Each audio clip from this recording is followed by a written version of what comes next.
Nama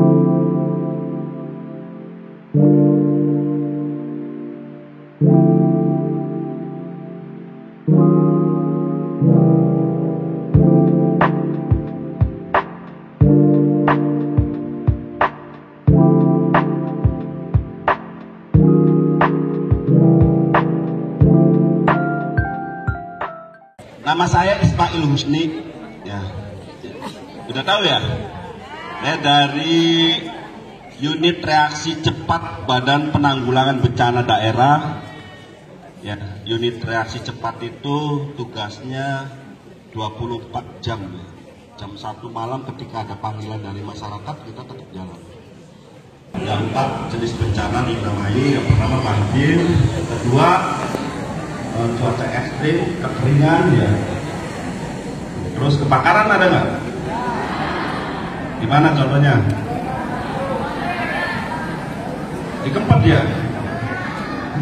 Ngodengan, di lahan-lahan lah, pokoknya di hutan itu. Nah terus kemudian kegagalan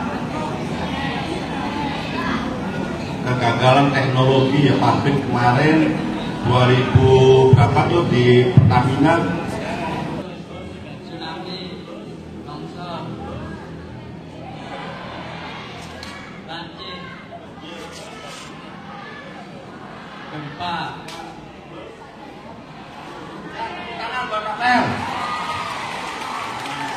Berdasarkan hasil penelitian dari skala dengan BPBD Kabupaten Indramayu, bahwa Indramayu itu terlewati oleh sesar baribis.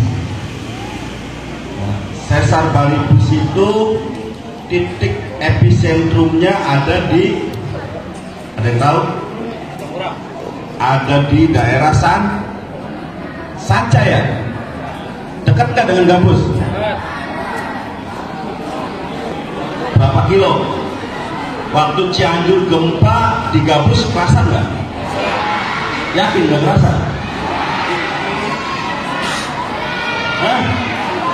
Sedikit rasanya ya? Cianjur Indramayu berapa kilo? Nah, Cianjur yang gempanya 8, sekian SR itu Gambus kerasa ya. Apalagi misalkan Sanca itu gempanya 8,000, rusak dari sini, rusak ya. Adik-adik lagi enak-enak KBN tiba-tiba gempa ya, gimana? Nah, terus titik yang kedua, berdasarkan hasil penelitian dari skala, Indramayu itu ada 2 pusat gempa. Yang pertama di Sanca, yang kedua adalah di Cikawung. Tahu nggak Cikawung? Di mana? Di daerah Trisi ya, dekat nggak dengan Gambus? Gempa itu ada 2 ya, gempa tektonik sama vulkanik ya. Kalau vulkanik itu di wilayah selatan, kalau tektonik itu biasanya di perairan Indramayu. Sekarang juga sudah punya gempa tektonik, yaitu karena di perairan Indramayu sudah ada cekungan dan ada punggungan ya. Setelah diteropong pakai kamera, Indramayu itu lautnya sudah banyak yang dalam ya, banyak ada punggungan, ada cekungan. Nah, selainnya punggungan itu bisa mengakibatkan namanya tektonik. Ada istilah namanya 20-20-20. Kenapa 20 menit? Lepas 20 menit takut ada gempa susulan. Yang ketiga 20 apa? Hah? Apa? Jam. Yang terakhir itu 20 meter ya. Kalau kita posisi lagi piknik di selatan, tiba-tiba terjadi gempa, lari ke tempat yang lebih tinggi. Kalau bisa 20, 25. Karena gelombang tsunami itu bisa mencapai maksimal sampai 15 sampai 20 ya. Lari ke tempat yang tinggi. Kemudian kalau adik-adik pernah lihat di Parangtritis, Pangandaran itu ada jalur evakuasi yang menuju ke atas ya. Nah itu tujuannya kalau terjadi tsunami, biar kita nggak kena air, kita lari ke atas. Nah itu ya pada saat terjadi gempa. Pada saat terjadi gempa, apa yang harus dilakukan sama adik-adik pada saat KBM? Nyampe kan 20 detik? Bakalan nyampe. Yang pertama, itu kita lindungi ke pakai apa? Pakai tas ya. Nah, tas. Kemudian setelah lindungi kepala pakai tas, berlindung di kolong. Kenapa di kolong meja? Ya, ambilan di ketibanan kan. Jadi kalau di kolong meja itu kalau ada benda-benda jatuh kayak beton apa, meja itu bisa mereduksi atau membuat tahanan sehingga ada ruang kita untuk ada. Pintu kelasnya jangan dikunci.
Anggap cukup ya untuk simulasi hari ini. Mudah-mudahan ini adalah sebagai bentuk kesiapsiagaan. Mudah-mudahan Indramayu tetap aman, Gabus Wetan tetap aman, tidak ada bencana gempa bumi. Dan kalau ada terjadi bencana, mudah-mudahan korbannya tidak banyak, kerugiannya tidak banyak. Mungkin itu aja dari kami tim BPBD Kabupaten Indramayu, mengucapkan terima kasih atas segala perhatiannya. Mohon maaf atas segala kekurangannya. Wabillahi taufiq wal hidayah. Assalamualaikum warahmatullahi wabarakatuh. Pertama, Bapak ingin mengucapkan selamat ya, selamat kalian telah mengikuti simulasi pada saat terjadi kebencanaan di satu wilayah kita sekolah, simulasinya di sekolah. Di rumah juga bisa diterapkan, ya, karena di negara tetangga kita kegiatan seperti ini dimulai dari PAUD, dari TK. Contohnya di Jepang ya, di sana sudah terlatih kalau ada tanda bahaya langsung berlindungnya kemana, kumpulnya kemana. Jadi tidak sasah ya. Jadi terima kasih sekali lagi telah repot-repot hadir di Nesaga karena satu hal yang penting, keselamatan anak-anak. Yang kedua, jadikan ini pelajaran ya, pelajaran tambahan bahwa hari ini kalian dibekali satu keahlian, kesigapan untuk menyelamatkan diri dan orang lain ya, kasih tahu yang lainnya itu yang tidak hadir. Kalau ada alarm atau sirene itu kemana? Di militer juga dilatihkan ya. Itu saja sambutan dari Bapak. Lebih dan kurangnya Bapak Heri, wabillahi taufiq. Wassalamualaikum warahmatullahi wabarakatuh. Perasaan kamu gimana setelah mengikuti kegiatan ini? Senang. Senang. Nih dapat ilmu apa saja? Ilmu ya kalau ada gempa kita bisa belok meja. Terus Kumpul di lapangan. di titik kumpul ya. Nah, terus. Jadi pengalaman berharga buat kalian ya. Ya. Terima kasih. Siapa namanya? Tito Andika. Oke, terima kasih Tito. Saya senang mengikuti kegiatan ini karena saya menjadi tahu bagaimana cara menghadapi bencana gempa bumi. Oke. Bagaimana kesan-kesan kamu setelah mengikuti kegiatan simulasi gempa bumi di sekolah kita? Banget. Tadi juga ada sirine kenceng banget, bikin kaget juga. Ya.